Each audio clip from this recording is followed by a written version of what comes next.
Trabalhadores da massa falida da Carbonífera Criciúma fazem protestos nessa manhã de sexta-feira e você vai ver também. Segue o aumento do número de casos de dengue no país. O excesso de calor pode causar estresse térmico no corpo. Governo do estado lança novo projeto para tentar manter jovem no campo. Essas e outras notícias você acompanha a partir de agora aqui no Informe Região.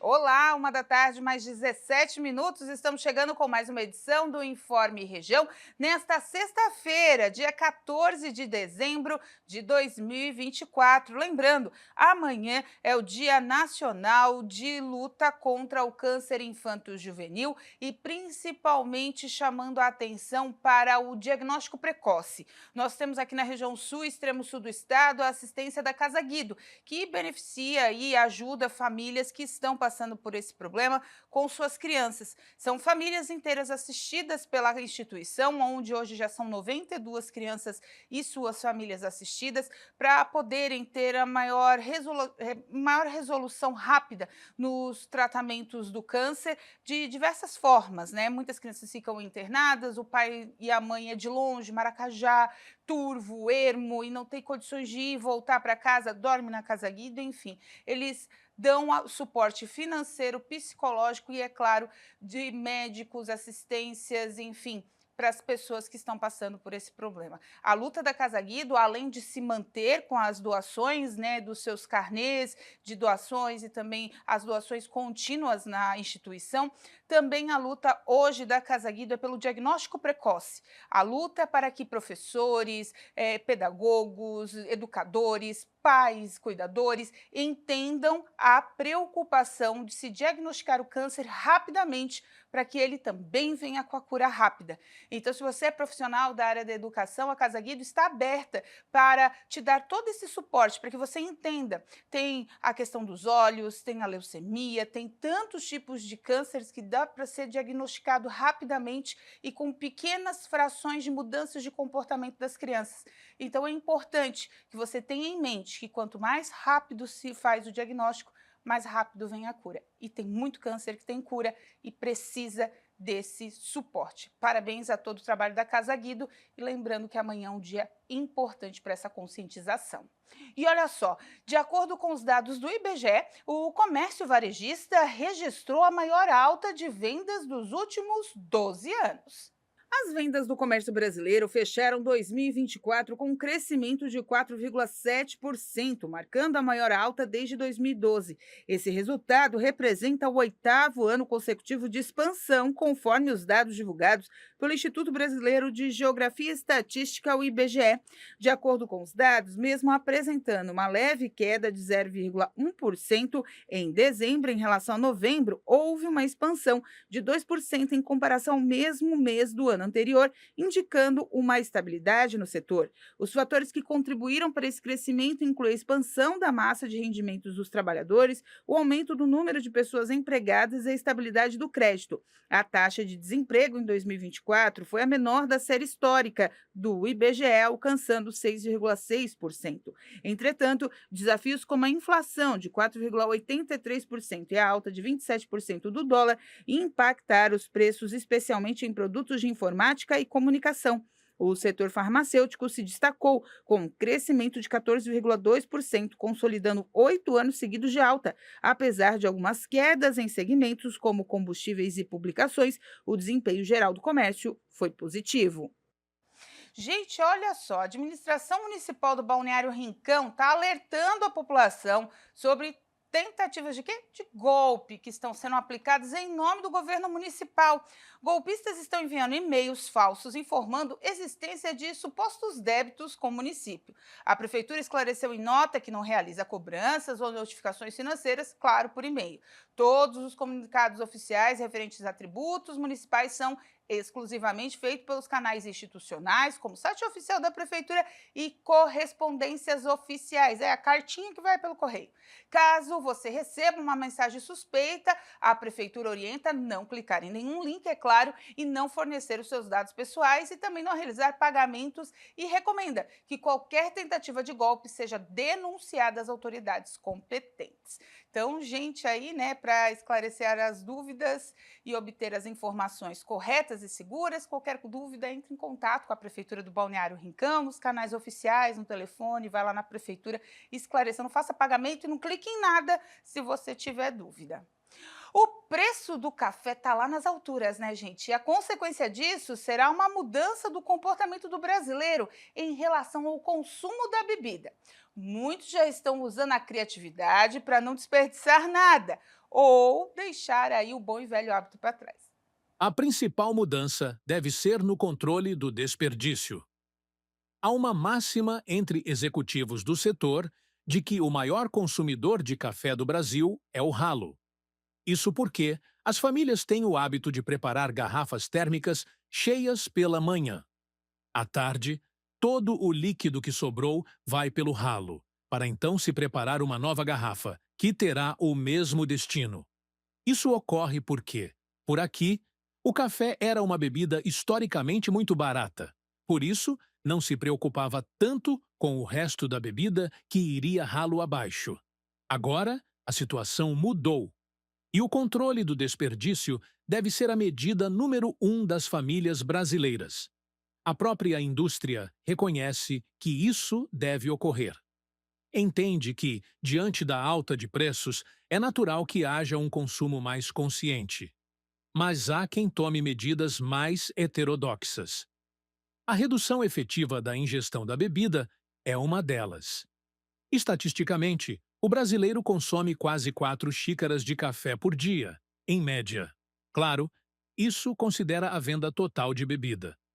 Ainda assim, é um consumo per capita significativo, maior do que nos Estados Unidos, por exemplo. Restringir o cafezinho a apenas uma xícara matinal e outra à tarde é, portanto, uma alternativa. Trocar de marca também pode se tornar mais comum.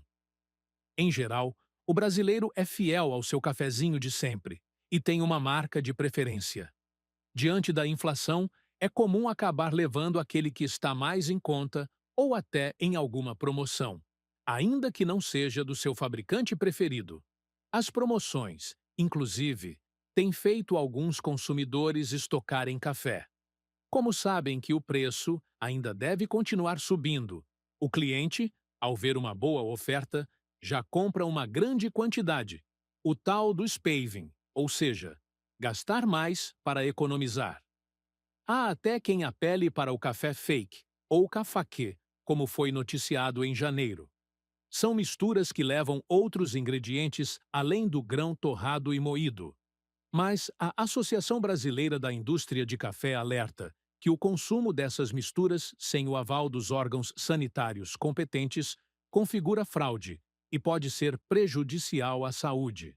Fato é que mudanças devem continuar se acentuando, uma vez que o preço continuará subindo. Espera-se que o produto fique entre 20% e 30% mais caro apenas nos próximos meses. Para quem gosta do bom e velho cafezinho, tá difícil segurar a onda, hein?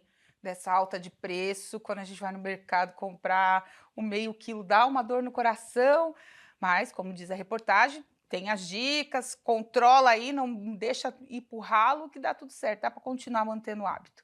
A seguir, Brasil já registra cerca de 2 óbitos por dia devido à dengue.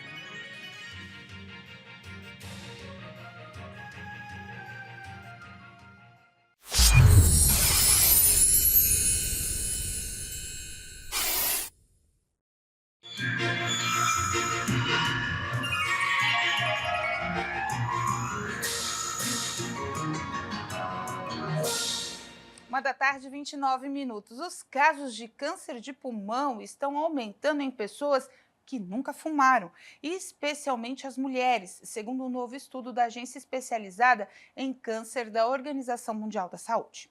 Cerca de 2.500.000 novos casos de câncer de pulmão foram diagnosticados em todo o mundo em 2022, um aumento de 300 mil desde 2020. O estudo sugere que fatores ambientais, especialmente a poluição do ar, assim como a predisposição genética e as respostas imunológicas, podem estar impulsionando esse aumento no câncer de pulmão, não relacionado ao tabagismo. Um dos fatores de riscos mais significativos para o câncer de pulmão em não fumantes são as mutações genéticas, especialmente no gene EGFR, que fornece instruções para a produção de uma proteína da superfície das células envolvidas no crescimento e na divisão. As mutações nesse gene levam à divisão celular descontrolada e ao crescimento do tumor. Elas são encontradas em 50% dos adenocarcinomas pulmonares em mulheres asiáticas não fumantes e em 19% dos casos em mulheres ocidentais não fumantes, em comparação com o percentual de 10 a 20% em homens não fumantes. Além da predisposição genética, as flutuações hormonais podem influenciar o crescimento de tumor em mulheres. Os receptores de estrogênio são encontrados no tecido pulmonar e estudos experimentais sugerem que o estrogênio promove o crescimento do tumor. Estudos mostram que mulheres que fazem terapia de reposição hormonal, o TRH, apresentam um risco menor de câncer de pulmão, em comparação com mulheres que não fazem o TRH, sugerindo que os ciclos naturais de estrogênio podem oferecer algum nível de proteção. Há muito tempo, a poluição do ar é reconhecida como um fator significativo no risco de câncer de pulmão, mas novas evidências sugerem que as mulheres podem ser particularmente vulneráveis. Estudos mostram que a anatomia e a função pulmonar das mulheres as tornam mais suscetíveis aos efeitos nocivos dos poluentes. Os pulmões das mulheres são menores que os dos homens, com vias aéreas mais estreitas, o que podem fazer com que mais partículas finas fiquem presas neles. E olha só, gente, falar em saúde, o Ministério da Saúde anunciou agora há pouco a ampliação da gratuidade sobre medicamentos e itens distribuídos pelo programa Farmácia Popular. Antes dessa nova medida, 39 produtos já eram oferecidos sem custos à população. Agora o número foi ampliado para 41, que são aí total de insumos também oferecidos por esse programa. Os dois novos produtos que vão ser distribuídos gratuitamente são a dapagliflozina, que é remédio utilizado para tratamento de diabetes em casos ligados também a doenças cardiovasculares, e também as fraldas geriátricas. Esse público é elegível, né? A gente tem um público determinado para receber, com idade acima de 60 anos ou mais, e pode adquiri-las de forma gratuita. Antes, para adquirir as fraldas, tinha que ter aí um pagamento de uma coparticipação para obter esses insumos. Agora não vai precisar mais. No X, a ministra da Saúde, Nízia Trindade, informou a abertura de uma nova fase também de credenciamento em 758 cidades que não eram atendidas pelo programa. Lembrando que o programa Farmácia Popular do governo é aquele que oferece remédio gratuito para a população dentro de uma lista. Tem anticoncepcional, tem remédio para diabetes, para hipertensão, para vários tipos de patologias, né? Mas são aqueles do selinho vermelho que tem diversas farmácias. Não é uma rede de farmácia, é um programa do governo federal. Aí você tem que ir com a receita, tudo certinho, para adquirir esses medicamentos nessas farmácias credenciadas de forma gratuita.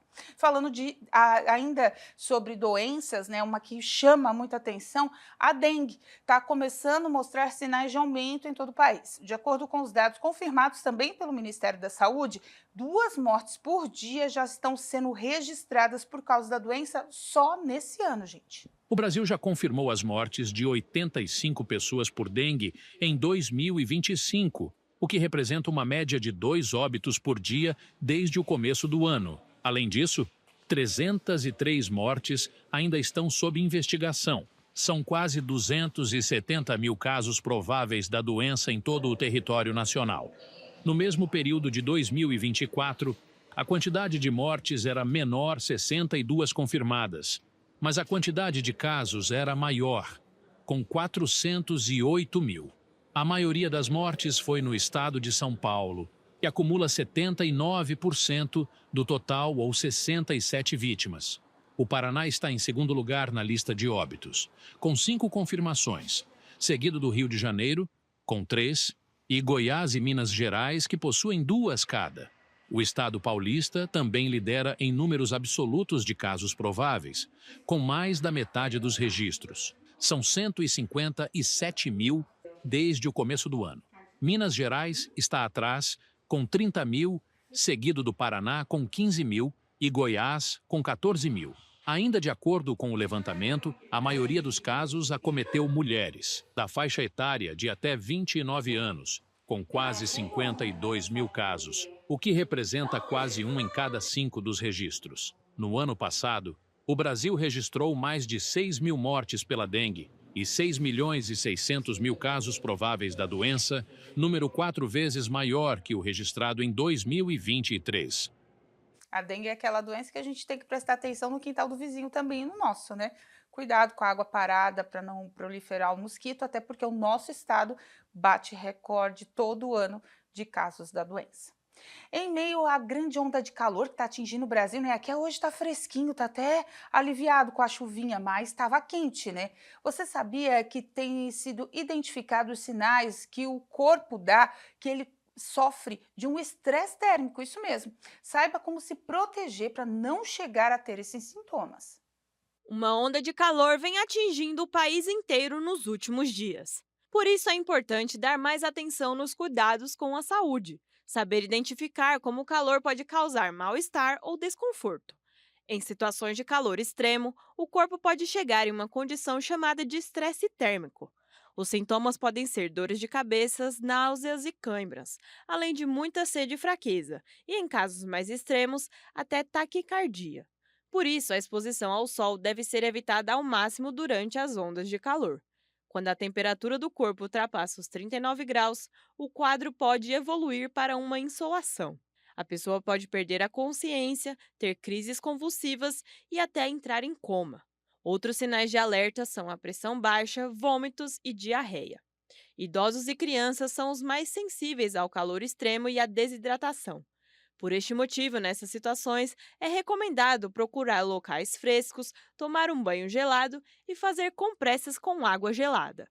Além de sempre se manter hidratado, usar roupas leves, protetor solar, comer com mais frequência e, se possível, se proteger do sol, procurando sombras ou até fazendo uso de chapéu ou boné.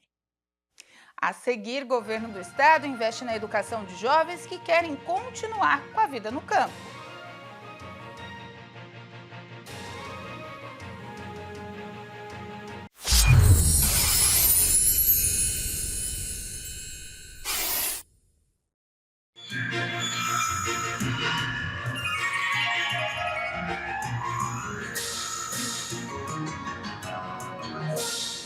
Uma da tarde, mais 40 minutos. Gente, hoje os trabalhadores da Carbonífera Criciúma realizaram um protesto logo pela manhã em frente à Justiça Federal na Avenida Centenário.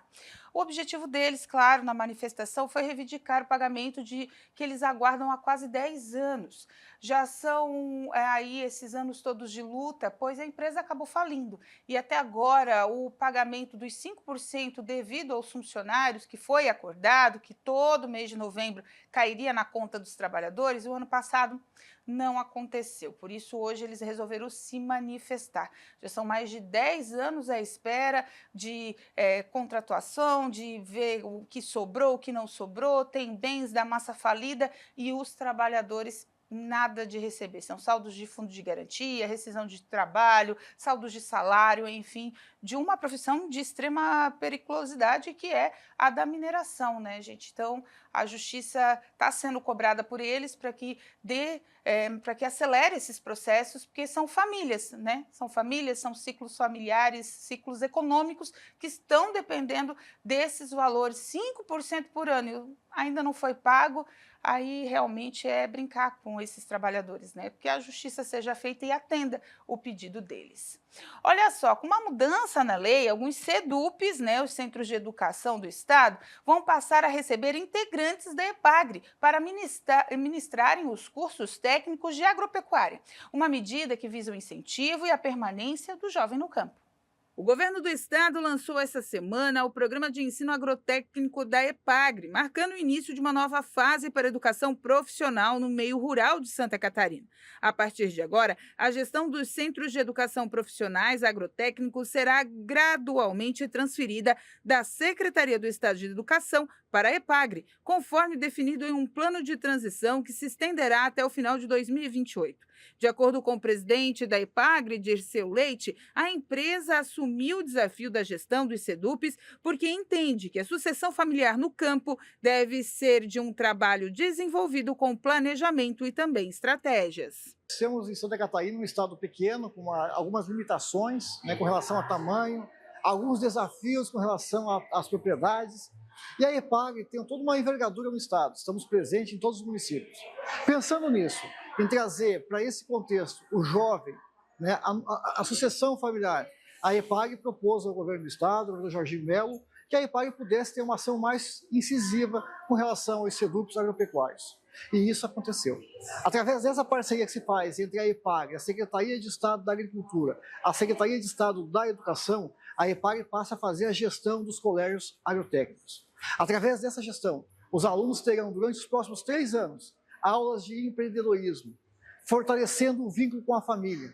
Durante o período, em cada SEDUP, haverá um extensionista da EPAGRE que fará a ponte entre o aluno e a sua família, permitindo que após a sua formatura ele possa optar em seguir a carreira como técnico ou voltar para casa com todo o embasamento, com todo o conhecimento, para que ele possa fazer com que a sua propriedade seja uma grande empresa, empreendedorismo, e que ele possa fazer a sucessão familiar. Os SEDUPs agrotécnicos que integram o programa estão localizados nos municípios de Água Doce, Camperê, Canoinhas, São José do Cerrito e São Miguel do Oeste. Durante o evento de lançamento, o governador e o presidente da EPAGRE assinaram simbolicamente a autorização do chamamento também de 51 novos servidores aprovados em concurso público, que irão reforçar a gestão dos SEDUPs. O ganho que eu quero é o filho do agricultor, o jovem mais preparado, para que a gente tenha uma sucessão familiar com muito mais número, muito mais qualidade e muito mais preparo. Aprender juntando o ensinamento acadêmico e com a prática técnicas agrícolas, técnicas que a EPAGRE pode fazer com excelência, pela qualidade dos seus técnicos, das suas pesquisas, da sua extensão, da parceria que é exercida junto com o nosso agricultor. O técnico da EPAGRE, ele tem uma parceria muito estreita, ele é um confidente, é um orientador, é um animador do nosso pequeno agricultor. E é isso que eu quero que fortaleça esse laço. Então, tirando da educação, passando para a EPAGRE, eles vão trabalhar de forma conjunta, até a coisa ir andando. Isso é que nem uma criança, começa a segurar pela mão, segura numa mão, na outra, até que ela possa andar. A gestão compartilhada entre a Secretaria de Educação do Estado e a EPAGRE durante o período da transição garantirá a continuidade das atividades educacionais, preservando a qualidade do ensino e assegurando que os estudantes não sejam prejudicados. O ato também marcou a entrega de 5 veículos Renault Kwid, 1 para cada SEDUP, e 10 notebooks, 2 para cada unidade, com o objetivo de modernização das atividades administrativas. O investimento total foi de R$ 384.732,75,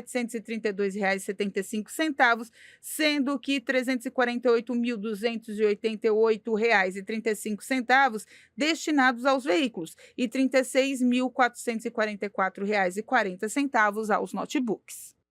É isso, né? Investimento na área da agricultura, como disse o secretário, né? E também o diretor da EPAGRE. Nossa agricultura é pequena, mas ela é familiar, ela é contínua. Então, esses tipos de curso de incentivo fazem com que os jovens não cometam êxodo, não saiam das suas propriedades, fiquem ali, invistam, tragam mais tecnologia. A gente vê isso muito aqui no sul do estado, quantos jovens que até saíram, mas depois viram que o melhor caminho era ficar no campo, investir na sua terra, na sua sua área de plantio e assim dar sustentabilidade para eles, para a família, enfim. Hoje já exportam, inclusive, o produto catarinense para todos os lugares do Brasil e do mundo, melhor dizendo, já exportam, né? E também trazem aí benefícios para a área econômica. Antes da gente finalizar o nosso jornal de hoje, dessa semana, olha só, gente, o que aconteceu ontem? A Chapecoense aplicou 4-2 no Figueirense, isso mesmo, o Hercílio Luz 2-1 no Joinville, o Avaí 3-1 no Concórdia e assim encerrou a 9ª rodada do Campeonato Catarinense, que amanhã abre a 10ª, com às 4h30 Criciúma e Marcílio Dias, também amanhã às 6 Barra e Avaí, no domingo às 5h Hercílio Luz e Chapecoense, domingo às 6h também tem Joinville e Santa Catarina, Concórdia e Brusque, Figueirense e Caravaggio. Então, o Criciúma caiu para a 4ª colocação na tabela e o Avaí continua na 1ª colocação com 18, segundo o Santa Catarina, olha lá, com 16 e terceira a Chapecoense com 14. É isso aí, então. Boa rodada do futebol catarinense nesse final de semana, sem vergonheira, hein, gente? Por favor, né? Vamos ter a cabeça no lugar. O Gessé, inclusive, do último jogo que protagonizou a briga com o Kaique, os dois acabaram sendo expulsos. O Gessé que sentou no jogo contra o Criciúma, do Caravaggio, no chão do estádio Heriberto Wilson, disse que o erro foi da arbitragem, porque não era para ele sair, era para o Henrique. Aí o seu auxiliar ali do árbitro ficou não mudando a placa, ele ficou esperando, acharam que era cera, o juiz foi lá, deu o segundo amarelo para ele foi expulso. E aí ele se negou a sair, porque estava tudo errado, o juiz tinha que voltar atrás naquela história, porque a culpa foi do quarto árbitro. No final das contas, ele foi expulso, Kaique foi expulso e o Caravaggio venceu o Criciúma. Com essa informação, a gente encerra o Informe Região desta sexta-feira. Lembrando para você que essas e outras notícias você acompanha seguindo as nossas redes sociais, @TV Primavera no Instagram e no Facebook, e no nosso canal do YouTube, /TV Primavera Criciúma. Eu volto nos boletins para você, nos boletins primaveras, hoje, no final de semana também, que nós temos programação. Às 2h tem o culto da Igreja Internacional da Graça de Deus, sede Criciúma, para você acompanhar aí às 4h. A Hora da Graça chega com muita fé e devoção para você encerrar bem o seu dia e a nossa grade de programação local. Lembrando, final de semana tem programação, tem culto, tem tudo para você acompanhar. Fique com a gente até segunda-feira. Tchau!